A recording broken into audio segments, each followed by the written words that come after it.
Cristo ressuscitou, aleluia.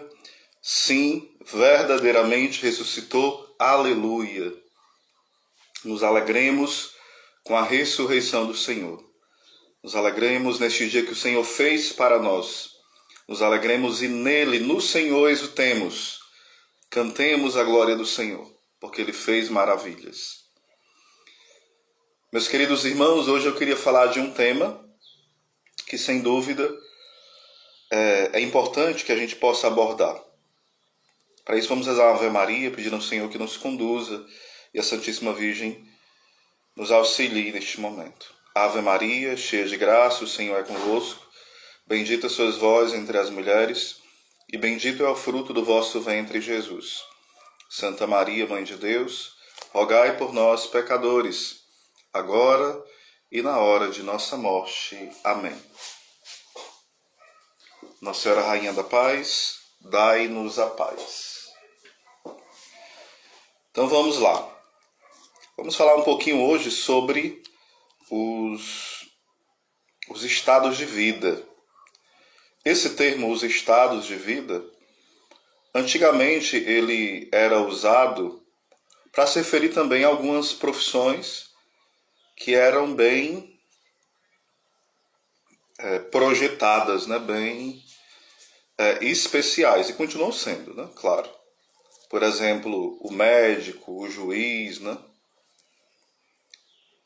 E várias outras funções nessa linha, eram algumas profissões em específico que eram chamadas de estado de vida, onde a pessoa poderia exercer esse estado de vida e fazê-lo bem, conforme a vontade de Deus. E deve ser assim, óbvio, né? Mas hoje eu quero falar sobre o estado de vida em outro sentido. É o estado de vida mais a nível da vocação mesmo.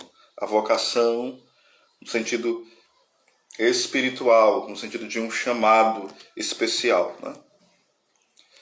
Então, a vocação do estado de vida do matrimônio, a vocação do estado de vida sacerdotal e a vocação do estado de vida matrimonial. Vou fazer um geral, certo? Depois eu vou fazer cada um de forma específica, cada um. Sacerdotal, o celibatário e o estado de vida matrimonial, né? E a gente poderia também incluir aqui, que vai entrar também sendo uma vida celibatária, uma vida virginal, o estado de vida religioso, a gente poderia colocar.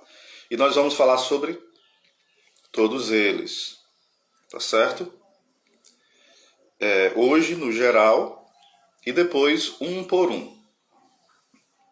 Então espero que vocês gostem, vai ficar salva essa live e vai ser colocada também no meu canal, junto com o da minha irmã, no YouTube, o Apóstolo dos Últimos Dias. Vocês podem se inscrever nesse canal, Apóstolo dos Últimos Dias.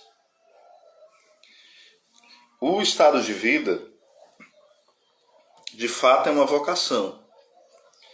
E a vocação é o meio para nós nos unirmos a Deus, para nós nos santificarmos, servirmos a igreja, servirmos o outro.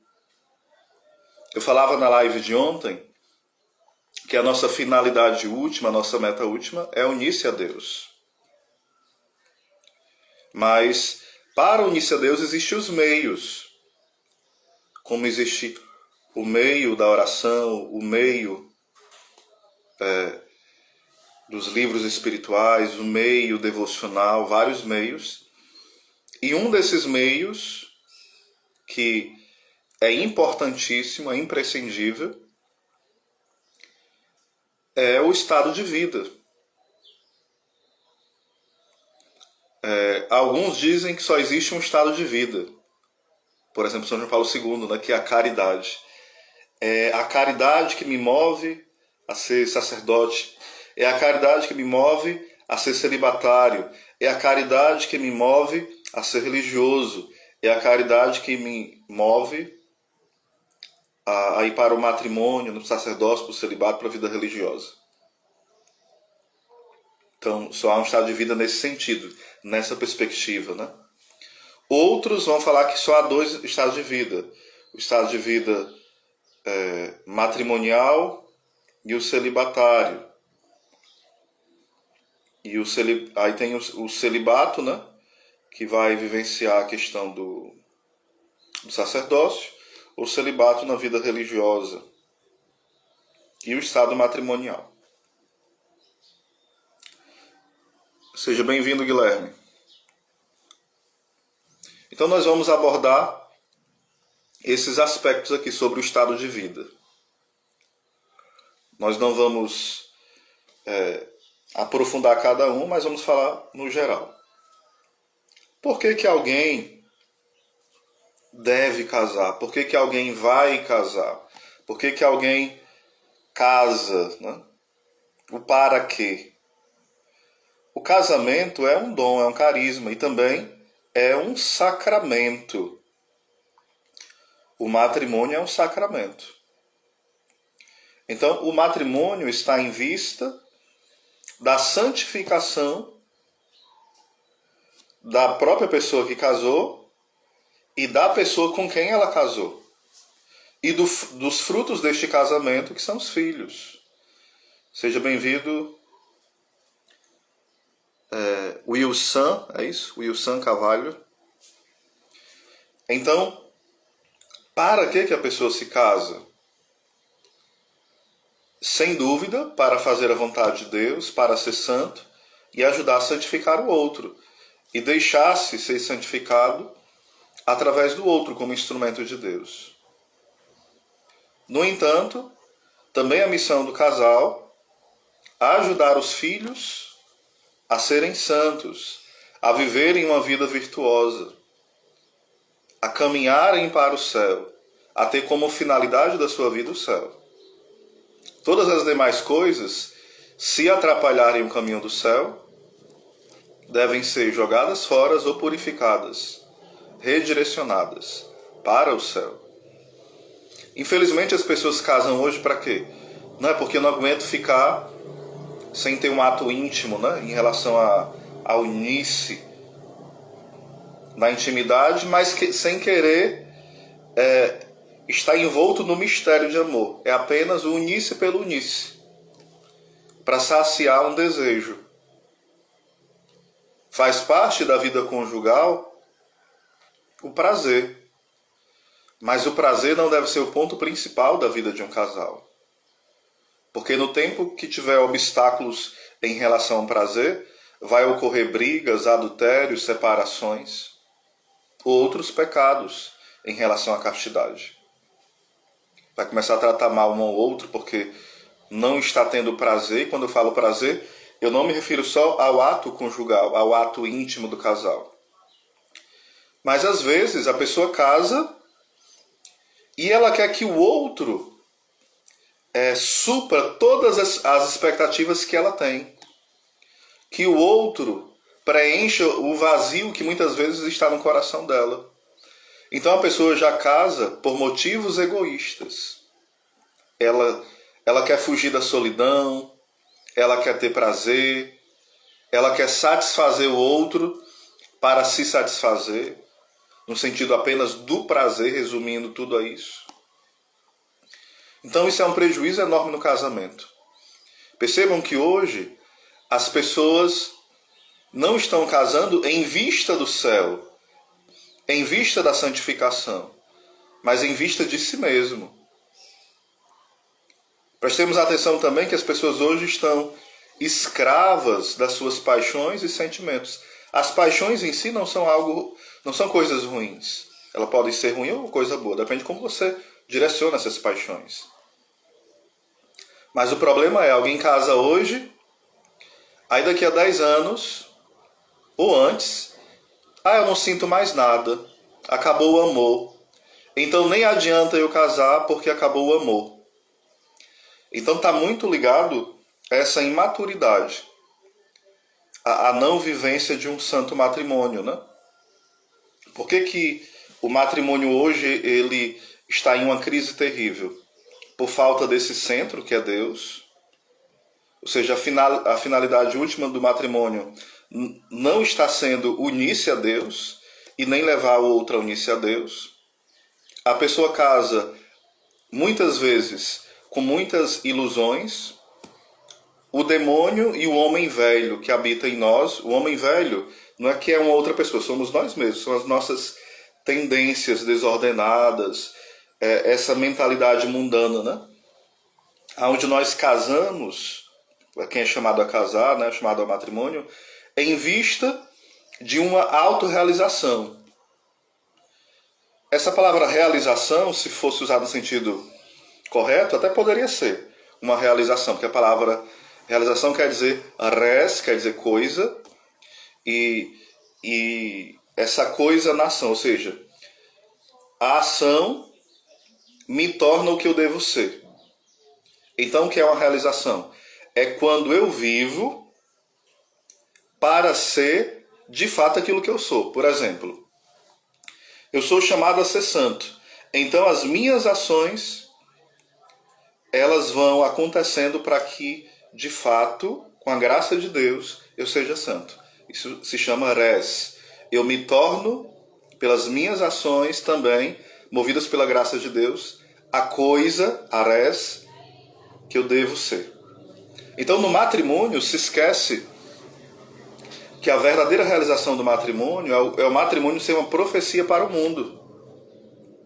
Porque, por exemplo, o matrimônio, São Paulo até compara em 1 Coríntios capítulo 7, ele vai falar do matrimônio como um carisma, como um dom.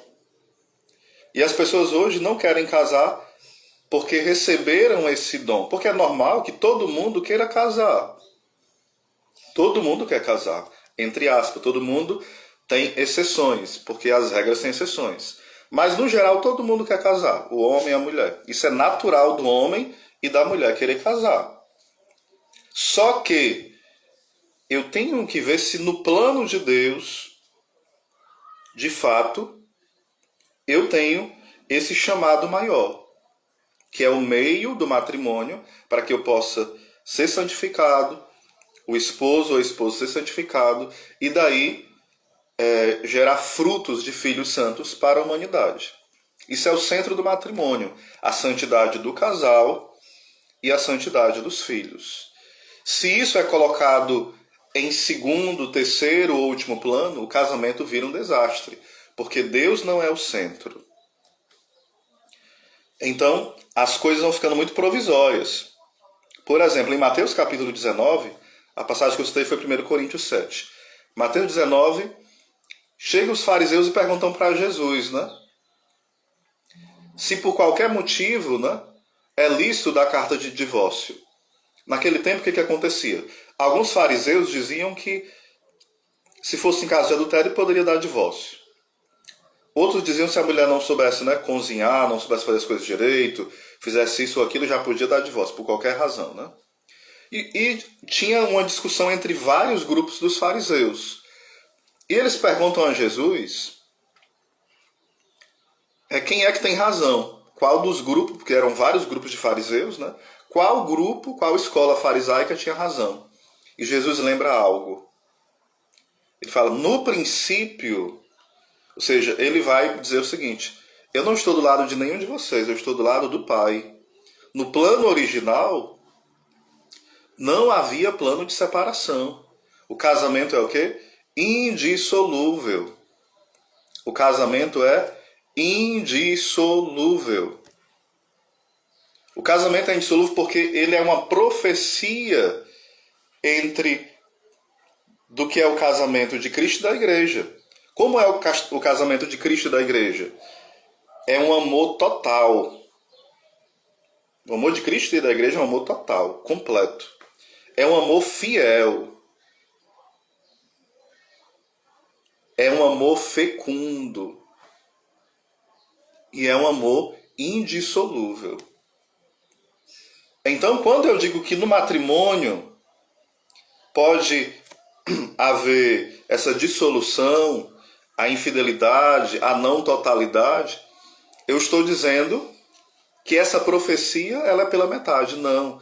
O matrimônio é essa profecia do que é Cristo e a igreja. Aponta para Cristo e a igreja, para um mistério maior da eternidade. Essa profecia desse chamado esponsal que nós temos. Mas isso é esquecido. É tanto que em Mateus 19, Jesus começa a falar da importância do matrimônio. Falando que quem deixa sua esposa, se a esposa deixa o marido, vai casar com outro, está colocando em adultério. Essa situação é uma situação de adultério. Não é uma situação qualquer. É de traição, de adultério contínuo. E os discípulos até falam, se é assim, é melhor que o homem não se case. Porque até então, ninguém tinha falado de forma tão profunda do que é o matrimônio. Porque os judeus todo mundo queria casar entre os judeus. Porque casando, eles sabiam que os filhos eram uma bênção e que os filhos iam fazer parte do povo eleito, isso os judeus, né? Só que Jesus vem mostrar que é muito maior do que isso o matrimônio. E não pode ser quebrada essa aliança. Porque é um sinal da aliança eterna entre Cristo e a igreja. Uma aliança que foi selada pelo seu sangue precioso. Então, Cristo eleva o casamento para ser o quê? Matrimônio, sacramento. E os discípulos ficam escandalizados, né? E falam, se assim é melhor que um homem não se case. Ou seja, se o casamento é tão duro assim, é melhor não casar. Jesus vai falar que para o homem isso é impossível. Mas para Deus tudo é possível. Ou seja, é uma graça de Deus. Por isso que os casamentos viram um desastre, porque se esquecem das graças recebidas no sacramento. Das graças que é preciso o quê? Cultivá-las, alimentá-las, protegê-las. Aí o matrimônio vai se esvairindo, né? Vai acabando. Bem-vinda, Leudinha. Também o Rafa, Guilherme e Wilson. Então, o matrimônio vai tendo esse sentido de ser profecia. Então, até os discípulos ficaram assustados com a seriedade do que é o matrimônio. Aí é daí que em Mateus capítulo 19, Jesus fala: há homens que nasceram eunucos. Outros foram eunucos pelos homens, fizeram eunuco pelos homens. E outros se fizeram eunuco pelo reino dos céus. Ou seja, os discípulos colocaram a opção ali do ser solteiro, né? Ficar solto. Não, vamos casar não. Se é assim é melhor não casar. Se é desse jeito, vamos ficar, entre aspas, solteiro. Estou falando no linguajar nosso aqui. Aí Jesus, não. Ao homem, isso é impossível, mas para Deus nada é possível. Aí ele vai falar, quem é que não deve casar? São aqueles que se fazem eunucos pelo reino dos céus. Aí daqui entra o mistério da vida celibatária. Essa novidade que Cristo traz. Tinha já no tempo de Jesus o grupo dos essênios, né? Que já viviam, de certa forma, algo parecido com o celibato, mas não era propriamente celibato ainda. Não era, né? Mas Jesus mostra aí a grande novidade que é a vida celibatária. Com a própria vida dele, né? E mostra também de forma muito concreta, mostrando o sentido. Por que é que a pessoa é celibatária? É em vista do céu. Prestemos atenção. O casamento é em vista de quê? Do céu. Do céu da esposa, do céu do esposo, do céu dos filhos. A vida celibatária é em vista de quê? Do céu. É um sacrifício pelo céu. Não quer dizer que um celibatário é alguém que não tem desejos nenhum, não. O celibatário às vezes pode ter até mais desejos do que uma pessoa casada. Porém, esses desejos vão sendo ordenados, vão sendo purificados, vão sendo canalizados e vão se encaminhando para a vontade de Deus. Então a vida celibatária não é uma renúncia de algo ruim. O matrimônio é belo, é santo. O matrimônio é vontade de Deus. Só que há pessoas que não são chamadas para o matrimônio. Há pessoas que não são chamadas à vida celibatária, como há muitas pessoas que não são chamadas à vida sacerdotal. Então, é bem interessante isso. Por que que alguém casa em vista do céu? O céu do esposo, da esposa e dos filhos. Por que que alguém se torna celibatário? O celibatário é alguém que não casou, não é porque é um solteiro, um titio, uma titia, uma pessoa que está no caritó, como diz no Ceará. É alguém que é tão feio que ninguém quer. É alguém mal-humorado, complicado. É alguém mal cheiroso. É alguém ruim. Não, o celibatário não é esse. O celibatário é o homem que ama, é a mulher que ama. Ele não tem uma mulher específica. Ele tem a humanidade. Ele se sacrifica, ele se consagra, ele se entrega em vista da humanidade. Se isso não é claro, a pessoa vai olhar o celibato como uma fuga. Tanto quem está fora como quem está vivendo. Então vai ser mal-humorado, como se ele fosse proibido de um monte de coisas. Ou seja, vai ser aquela confusão toda. Porque a pessoa não entende o que é o matrimônio e o que é a vida celibatária. O celibatário, de fato, deve ser aquela pessoa que tem uma vida fecunda. Ela não tem filhos biológicos, mas tem inúmeros filhos. Tem uma fecundidade concreta, palpável, que as pessoas tocam os frutos de uma vida celibatária. Então, eu falei em específico hoje mais um pouco sobre o matrimônio e sobre o celibato. Ainda estou falando, né, sobre a vida celibatária. Algo interessante do matrimônio, ainda voltando para o matrimônio, seja bem-vindo, Gilberto. Algo voltado, seja bem-vindo também, Iramaia. Algo voltado ainda para o matrimônio é o seguinte, algo que se esqueceu muito, não se ensina isso, infelizmente. No matrimônio, existe ali algo chamado autoridade. Autoridade não é autoritarismo, não é um ditador, não é um manda-chuva. Existe uma autoridade dada por Deus. Dom de Deus, graça de Deus e autoridade dada por Deus em vista da santificação do lar. E a quem foi dado em especial essa autoridade? Ao homem, ao esposo.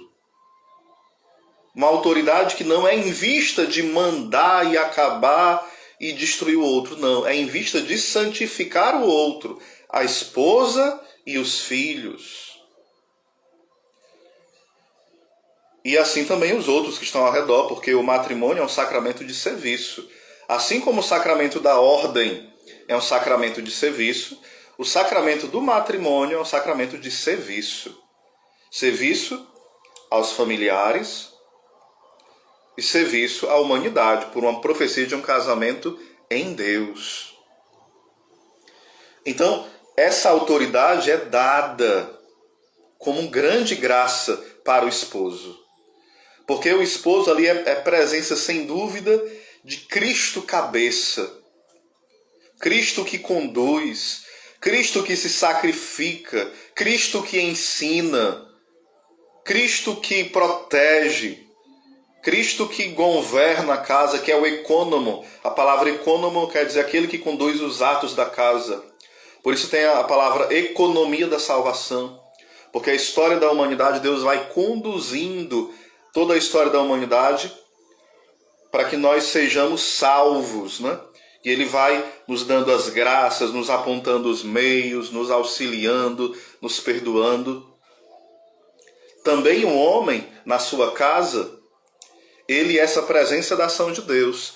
assim como Deus age na humanidade inteira, em todos os tempos, providenciando os meios para que a humanidade seja feliz, caminhe para o céu, para a felicidade eterna e plena, o homem na sua casa deve fazer isso. Infelizmente, isso é muito doloroso a gente falar. Essa missão, geralmente os homens não cumprem e nem sabem que tem essa missão.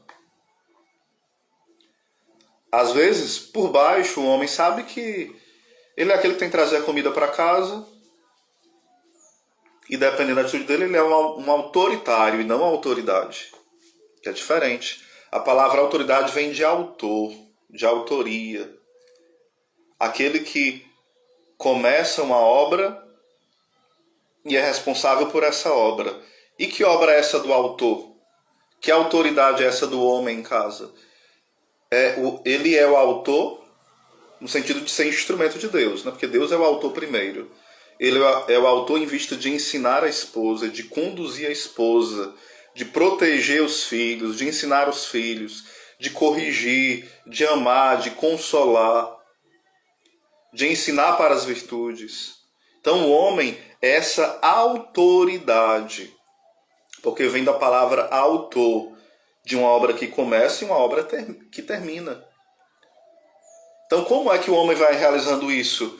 Se sacrificando, sacrificando o seu tempo, sacrificando as suas forças. Ou seja, nós podemos aqui falar do matrimônio, hoje não é só sobre o matrimônio, é em geral, né? É celibato, sacerdócio. Mas quando eu for falar melhor do matrimônio, eu vou aprofundar bem essas partes, tá bom? Então, a autoria. O homem é esse que se sacrifica. A gente pode olhar o matrimônio em dois aspectos. Nesse aspecto mais belo, místico, nesse aspecto de glória. A gente precisa olhar o matrimônio nesse aspecto glorioso e místico. Mas a gente vai também olhar o matrimônio nesse aspecto doloroso, de cruz, de desafios. E o matrimônio é essas duas coisas. Cruz e glória. Dores. Por isso que vai falar, é muito belo do quando vai ter a cerimônia, né, do matrimônio, onde há promessa na doença, na saúde, né, na alegria, na tristeza. Ou seja, existe essa glória da ressurreição e existe essa paixão da cruz. Então o homem, para realizar essa obra, essa autoridade em Deus, ele também tem que se deixar crucificar. Ele tem que aprender a exercer essa autoridade. Então é graça de Deus. Infelizmente hoje nas casas não existe mais essa autoridade do homem. Eu peço, seja bem-vindo também. Quem não ouviu a live do início, é bom ouvir do início depois, que eu vou deixar no IGTV, porque senão vai ficar mal compreendido o que é essa autoridade que eu falei, sabe? Ou seja, a autoridade vem de autor. E autor vem aquele que começa uma obra e conclui uma obra. E qual é essa obra para realizar? A santificação do lar. Os filhos da esposa. E onde é que a esposa entra? Com obediência. O Osés é um machista. Ele aí é do patriarcado. É um cara muito opressor. Não. A obediência da mulher, a obediência dos filhos, já seria outra dimensão dos filhos aqui, mas eu vou focar mais da mulher. A obediência da mulher é essa obediência também dom de Deus. É uma obediência que santifica. Como é bom obedecer um homem que tem essa autoridade? A autoridade de Cristo. A autoridade de governar em nome de Deus, de conduzir, de proteger, de ser crucificado em vista da esposa e dos filhos. Então o que acontece? Essa obediência, a palavra obediência que vem de ob audire, ou seja, ouvir intensamente, ouvir com atenção, ouvir com amor, ouvir com retidão. Não é apenas entrar na orelha, é ouvir, ter atenção, ter amor, ter respeito por aquela voz que é comunicada. Osés, isso é fantasia. Não, isso é o plano de Deus. Se as pessoas estão longe do plano de Deus, se nós estamos bem longe dele, o problema é nosso, né? Estou falando o que é vontade de Deus. Isso aqui não é uma utopia. Isso é um casamento cristão. Só que o casamento hoje é vivenciado igual dos pagãos ou piores. Ou até piores que os pagãos. Não tem finalidade, não tem nada, né? Infelizmente. Vão à igreja quando dá certo e quando precisa muito, né? Infelizmente estamos nesse estado. E é quando vão, né? Infelizmente. Então, a mulher tem essa graça da obediência. E essa obediência vai santificando, que é a obediência da igreja a Cristo. Só que a mulher, ela tem algo chamado que se dá muita confusão, submissão. Eu até já expliquei em outros vídeos, né? Que é a submissão. O homem tem uma missão e a mulher tem uma submissão. Sub quer dizer um subproduto, que não presta? Não. Eu tenho esse livro. Aí eu coloco minha mão aqui para segurar o livro. Estou segurando o livro. O livro tem uma missão. Ser aberto, ensinado, lido, meditado. E qual é a função da mão aqui? Apoiar a missão do livro aqui. A função que ele tem. O apoiar. É um suporte. É uma é uma missão que está debaixo, escondida, discreta, silenciosa. Mas sem esse apoio, a missão não acontece. Sem esse apoio, a missão não vai ser completada. É preciso a submissão. Uma missão discreta, escondida, silenciosa, eficaz, forte. A mulher, vocês podem olhar em Provérbios 31. Provérbios 31 tem mostrando de fato o que é uma mulher ali. Se eu não me engano é Provérbios capítulo 31. Quem tiver com Bíblia pode olhar. Deixa eu ver aqui. Está fácil. Provérbios capítulo 31. Eu tenho tanta Bíblia aqui. As que são minhas, aliás, a que é a minha de uso, normal, eu consigo achar bem rápido, né? Então, Provérbios capítulo 31 vai falar um grande elogio às mulheres, né? Mostrar de fato o que é a mulher. Então, imagina uma casa desse jeito. Sem a mulher querer ocupar o papel do homem e sem o homem querer ocupar o papel da mulher. Isso é belíssimo. Isso é muito lindo. Aí daí vai ter frutos, né, na criação dos filhos. Senão, vira um grande desastre. Aí quem vai ensinar é a escola, que muitas vezes tem deformado. Quem vai ensinar é a TV, é os amigos. Se não tem a família como guardiã, como proteção, como referência, vai ter outras referências.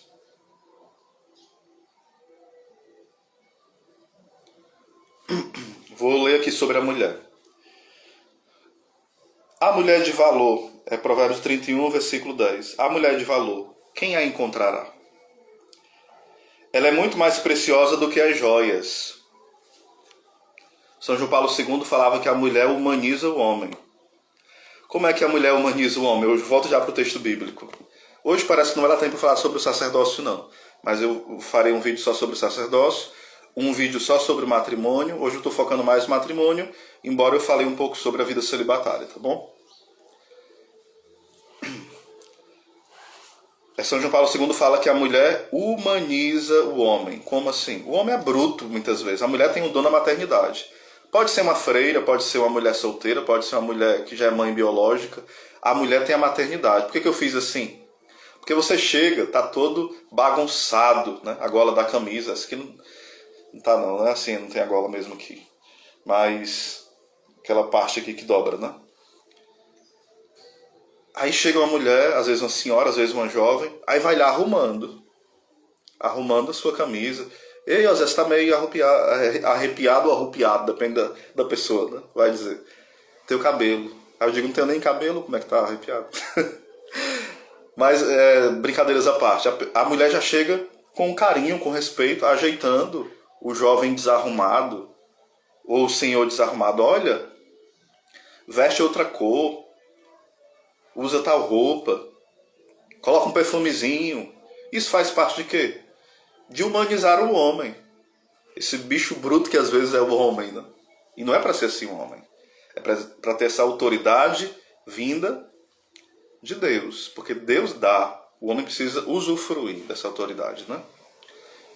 Então a mulher, ela tem essa capacidade. Seja ela uma freira, uma celibatária, uma mulher casada, nova, idosa, uma jovem.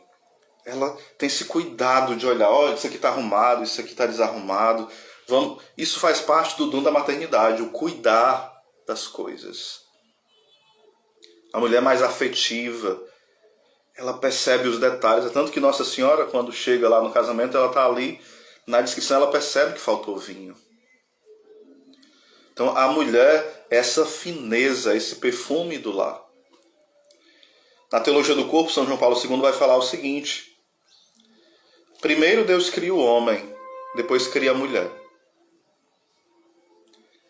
Alguns até brincam, né? Ele treinou, alguns brincam assim, Deus treinou para fazer o homem, aí depois ele já tinha treinado bastante e fez a mulher e fez a obra mais perfeita. Né?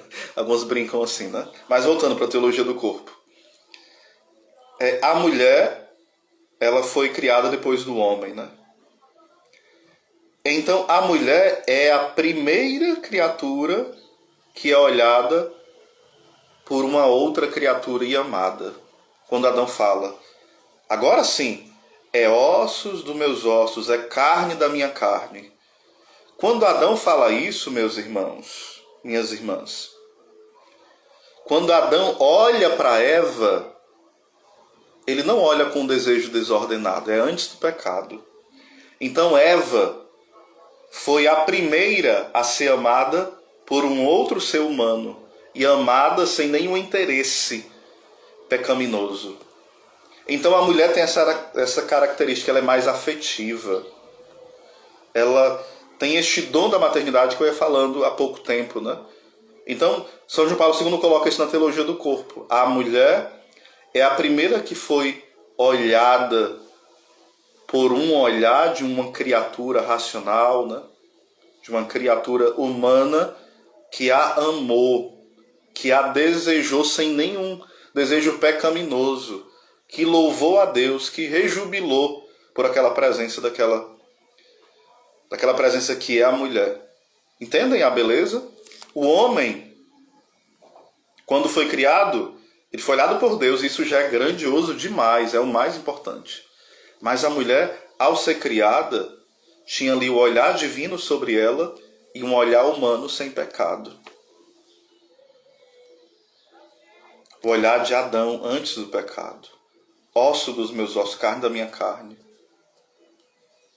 Então a mulher, a afetividade dela, por conta do pecado, se torna uma fragilidade. Mas se essa afetividade é bem direcionada, ela é um dom que ajuda demais. Porque o que deve direcionar as coisas não são os afetos, é a inteligência. E a inteligência vai ordenando a vontade e os afetos, a afetividade. Existe uma ordem nas coisas. Bem-vindo, Rossoni, e também o nosso amigo Ângelo. Abraço aí, Rossoni. Deus te abençoe, meu amigo. Continuando aqui sobre a mulher. Ela é muito mais preciosa do que as joias. Seu marido confia nela plenamente e não precisa de outros recursos. Ela lhe proporciona sempre alegria, nunca desgosto. E quando que ela faz isso? Todos os dias de sua vida. Ela procura lã e linho e trabalha prazerosamente com suas mãos. É parecida com o navio do comerciante, que importa de longe as provisões. Ela se levanta ainda à noite para dar alimento aos criados e sustento às empregadas. Examina um terreno e o compra, e com o ganho de suas mãos planta uma vinha. cinge a cintura com firmeza e redobra a força de seus braços. Alegra-se com o sucesso dos seus negócios e de noite sua lâmpada não se apaga. Ou seja, é uma mulher que ama o marido, que cuida do lar, que é fiel, que é motivo de alegria para casa, que trabalha bem, é eficiente, não é preguiçosa, é eficiente. Trabalha com alegria e com prazer. O trabalho não é uma desgraça, é uma alegria, é um meio de santificação. Ela é uma mulher que sabe cuidar da economia, ou seja, é parecida com o navio de um comerciante, que importa de longe as provisões. Ela se levanta ainda à noite para dar alimento aos criados e sustento às empregadas. Ou seja, é uma mulher que governa também a casa, ajuda o marido a governar a casa. O marido está fora. Enquanto ele está fora, essa casa aqui é o quê? Governada. Governada com o quê? Com qualidade, com prazer, com alegria, com eficiência. Essa mulher que entende de economia, essa mulher ela é econômica, né? Ela não tem gastos desvairidos, ela sabe ver as provisões. Esta mulher sabe governar e ordenar as coisas do lar. Ela sabe examinar um terreno e comprar, ou seja, ela tem iniciativa também, que não esmaga a autoridade do marido, mas está ali ajudando a missão do esposo. E olhemos que ela também faz algo interessante. Alegra-se com o sucesso dos seus negócios e de noite sua lâmpada não se apaga. Essa lâmpada não se apagar quer dizer o quê? É uma mulher judia que estuda a Torá. O normal é que um homem, o varão, né, o dono da casa, o judeu, estudasse a Torá. A sua luz não se apagava porque estava estudando a Torá. É assim que os homens faziam, para instruir a esposa e os filhos. Mas olhe que essa mulher é atenta. Ela também estuda a Torá. Ela quer viver e ensinar. É uma mulher que ama a vida interior e a vida também de estudo. Percebam, essa mulher é de fato a mulher da vontade de Deus, né? Mulheres, leiam, rezem com essa passagem. E homens também, para pedir para quem deseja casar, peça uma mulher que você ajude ela a ser desse jeito. Não é que ela caia do céu desse jeito, não. O homem, com a sua autoridade, deve ajudar a mulher a ser assim. Continuando. Estende as mãos para a roca, e seus dedos seguram o fuso.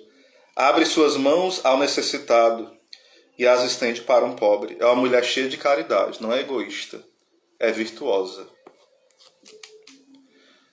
Não teme pela casa diante do frio da neve, ou seja, é uma mulher que diante das provações está firme. Não é uma mulher fraquinha, molenga. Pois todos os criados vestem roupas forradas. Para seu uso confeccionou cobertas, e suas vestes são de linho e púrpura. Ou seja, ela tem 1001 utilidades, né? Como ela é útil, ela se faz útil, ela tem uma missão.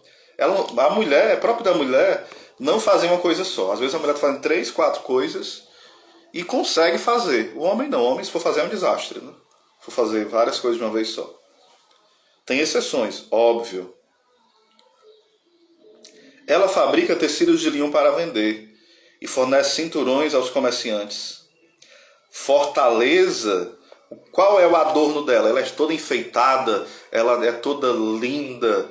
Também ela é linda, mas o seu enfeite maior qual é? Fortaleza e dignidade são seus adornos. Ela sorri para o futuro, é uma mulher que tem esperança. Não é uma iludida, é uma mulher que tem a virtude da esperança. E ela sorri, não é antipática. Porque ela fazendo isso tudo, né, trabalhando, organizando a casa, estudando, ela poderia ser muito mal-humorada fazendo muita coisa. Não. ela tem fortaleza, é digna e ela sorri para o futuro. É um coração alargado, magnânimo. Abre a boca com sabedoria. Não é para reclamar, não é para brigar, não é para criticar, não é para dizer palavrão, não é para passar o dia todinho murmurando. Não. Abre a boca com sabedoria. Quando é que a gente deve abrir a boca? Quando for usar a sabedoria. Abre a boca com sabedoria. E uma instrução bondosa está na sua língua. É essa mulher sábia e forte, né? Ela abre a boca com sabedoria, não para blasfemar, não para reclamar, não para falar mal do marido, não para resmungar. Ela é sábia. E ela tem uma instrução bondosa. Essa instrução bondosa está na sua língua. Ela supervisiona o andamento da casa. E não come o pão na ociosidade. Ou seja, não é a mulher que se entrega à gula. Tipo, tô sem fazer nada, vou comer. Aí fiz mais alguma coisa, vou comer. Ou seja, ela consegue ordenar os seus apetites. Não é uma mulher desordenada. É uma mulher que se contém. Ela come na hora certa. Ela não come porque está ansiosa. Ela não come porque está sem fazer nada. Não. Ela não vai comer por isso. Ela vai comer na hora certa. Vai colocar a comida na hora certa. Não é alguém que fica ali ociosa e porque está ociosa sem fazer nada vai comer, assistir televisão, ficar no celular direto. Não. Ela ordena o seu tempo. Essa é a mulher sábia. Seus filhos, levanta-se para felicitá-la. Ou seja, ela ajudou os filhos a respeitá-la. Hoje é triste quando a gente... Bem-vinda, Valderina. Hoje é triste quando você vê um menino de 2 anos mandando na mãe. A mãe diz assim: esse menino faz tudo o que quer, é muito desobediente. Quantos anos tem o menino? 1 ano e meio. 2 anos. Não. É a mãe que não está ajudando os filhos a ter uma verdadeira educação. Seus filhos levantam-se para felicitá-la. Quando o filho é muito mimado, recebe tudo o que quer, ele vai se voltar contra os pais. Porque ele não está sendo corrigido, não está sendo poldado, ordenado, não tem limites ali para as ações dele. Ele precisa o que? Aprender? Obedecer, aprender a ouvir não, aprender que tem um tempo para cada coisa. E seu marido se levanta para fazer elogios. Uma mulher dessa, o marido tem que fazer o que com ela? Só elogiar, né? Porque ela não é nem orgulhosa. O elogio que ela vai receber, ela vai dar para Deus. Ela não vai ficar orgulhosa. São muitas as mulheres de valor. São muitas, viu, meus irmãos? Não são poucas. O problema é que os homens hoje não valorizam as mulheres. Nem sabem procurar, nem sabem valorizar e nem sabem instruí-las para serem mulheres valiosas. Pois já o são, mas precisam redescobrir esse valor. O encanto é enganador e a beleza é passageira. A mulher que teme o Senhor, essa sim merece louvor. Dá-lhe o fruto de seu trabalho e suas obras a louvem nas portas da cidade. A mulher que teme o Senhor, essa sim merece louvor. Não é a mulher que encanta todo mundo com a beleza. A mulher é bela, sim. Ela tem algo que é a feminilidade dela, né? Isso é belo. Mas não é sedutora, não é que deve levar os homens a pecado. Não. Ela deve temer ao Senhor. E esse temor ao Senhor deve ser expresso na forma que cuida do lar, na forma que cuida dos pais, na forma que trabalha, na forma que se veste, em tudo. Então peço que as irmãs leiam Provérbios capítulo 31, versículo 10 ao 31. Provérbios 31, versículo 10 ao 31. Então aqui é um pouco sobre o matrimônio. Eu falei um pouco sobre a vida celibatária. E depois eu vou aprofundar mais esses assuntos e também sobre o sacerdócio, tá bom? Mas eu vou aprofundar mais sobre esses temas. Quem gostou, compartilha a live. Eu vou deixar no IGTV, vocês podem assistir do início. Eu creio que vai iluminar um pouco. Depois eu vou falar um pouco sobre a missão dos filhos, né? A missão do pai para com os filhos, da mãe para com os filhos, dos dois juntos para com os filhos. Eu vou aprofundar isso, tá bom? Um abraço para todos. Salve Maria.